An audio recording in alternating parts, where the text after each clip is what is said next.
fundamental philosophy of politics in Kenya. Politics, and when we go for elections, is meant to identify those who have won and those who have not won at this particular time.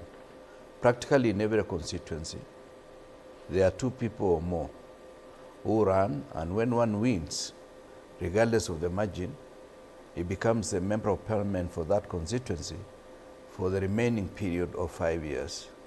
And those who do not make it, they wait for another day.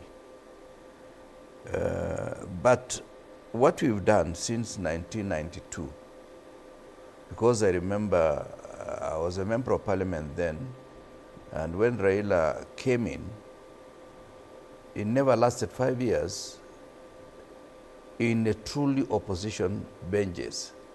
What he did, upon the death of his own father, who was the leader of Fort Kenya, he had a tussle with the late Wamalwa Kijana. And when he lost in Thika, or there was an intervening period where the late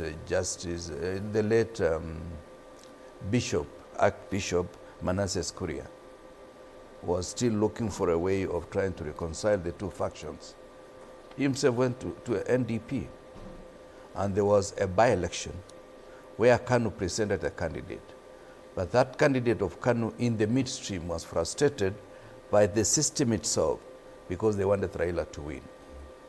And in all other elections, Raila has never lasted for 5 years in any formation, including the party that he assisted win in 2002.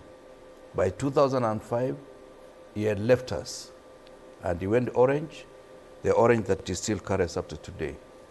And of course, an orange was carried by the Honorable Kalonzo.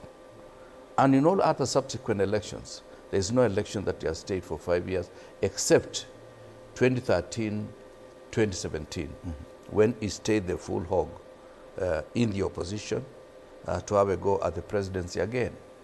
This therefore means that we are dealing with what I call Raila Phenomenon, where politics is defined by convenience of an individual who does not believe that elections ought to define the position of that particular formation.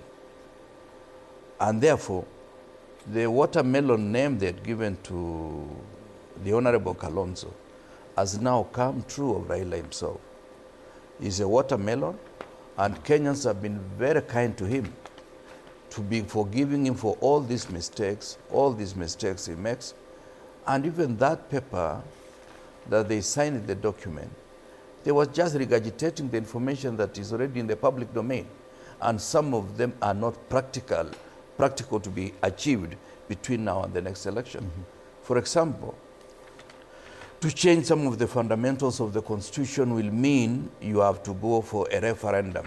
I don't see ourselves having time for a referendum, having time for election within the next 2 years.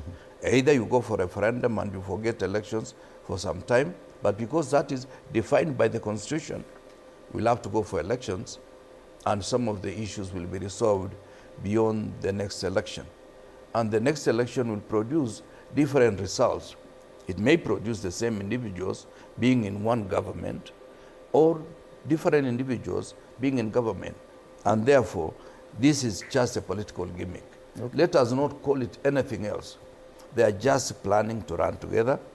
And I suspect either they will merge the two parties, or William Ruto will dissolve UDA and go to ODM. After all, he started this journey in ODM as one of the Pentagon members. And that could be the real deal, not what you're seeing here. Not what we are seeing, or what we are being told. Yes.